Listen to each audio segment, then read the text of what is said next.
So I'm just on the precinct, I think it's called, in Wakefield. And I suppose this is, these days, all, what do you want to call them, undesirables, booze and take drugs around here. But in Sykes' day it was always up there, and he would be stood up there, and every alcoholic, drug addict would kind of be sat around and listen to his stories, and he would almost be like the teacher, if you like. I put a story in, can't remember which book it was, and I think I interviewed the guy who owns that, and he said he was coming out one morning, this was about 2006, wasn't long before he died, and he said I seen him, I was putting my shutters up, and he stood there, and I said, what are you looking at, you effing has-been? And that was where Sykes went, better a has-been than a never was-been, which was quite quick-witted, and the guy actually said to me, he said, you know what, I had no comeback. But yeah, do you know what, this city is, it's kind of where I made my name as a writer, and written 3 books, 3 bestsellers, and obviously it's been signed to be a film, which I'm told is definitely happening next year now. Should have happened September 2020, but COVID ruined it. And Vaughan Civil said the best time to make a movie is the summer. So, yeah. So McDonald's was over there, and this was usually his place where he hung out and drank and caused disturbances, anything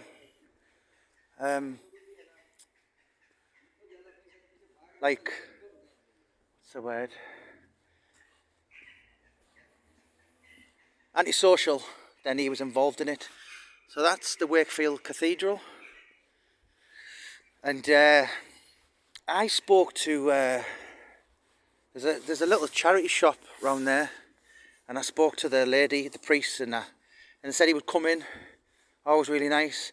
Very sad though, towards the end of his days, he used to sit there and he'd just be talking to the pigeons.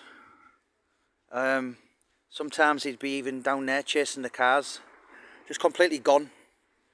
You know, he'd quite often walk around and walk on the road, but basically, you know, the cars would have to stop. He just lived in his own world.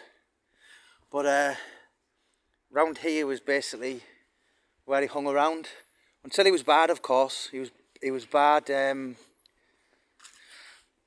Let me think. 2003, quite possibly 2002, 2003.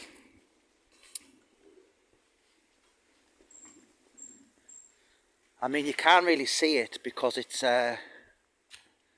foggy, but this is Wakefield Cathedral, and I mean that is some height. And when that was at scaffolding up, I think it was around the 60s, maybe even the 50s, Sykes climbed at the top for a bet with his mate Mick Sellers for a tenner or a fiver or something. And obviously it had scaffolding and it was all, you know, you could climb up, but no one in the right mind would really do that.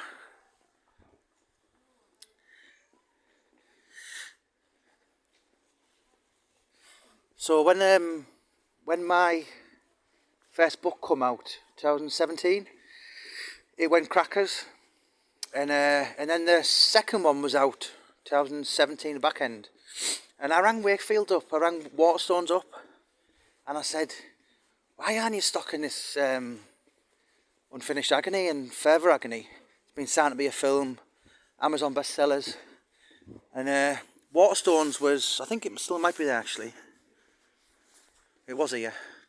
And they said to me, very funny answer, they said, well, unfortunately, I mean, this was only 10 years after he died, unfortunately, some of us in here have memories of him.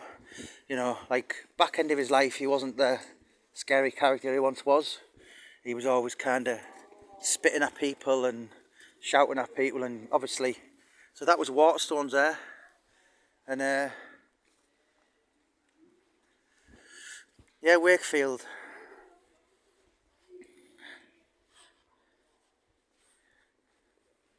I'll show you that. So if anyone's read Sweet Agony, there's a book.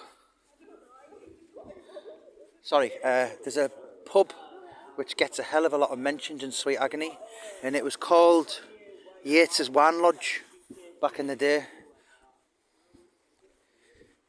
So if anyone's read Sweet Agony, I read it twice. I read it 2012. Didn't think much of it because I wanted to know what happened to him, and obviously I walked in the store, met all the characters and done free, because that book's only made from well, it's only about March 1977 when he gets out of prison to June the 26th, 79 when he fights Gardner. But so that was, it's closed down now I think, but Montgomery's it was, but that was called Yates's Wine Lodge, and he was in there all the time.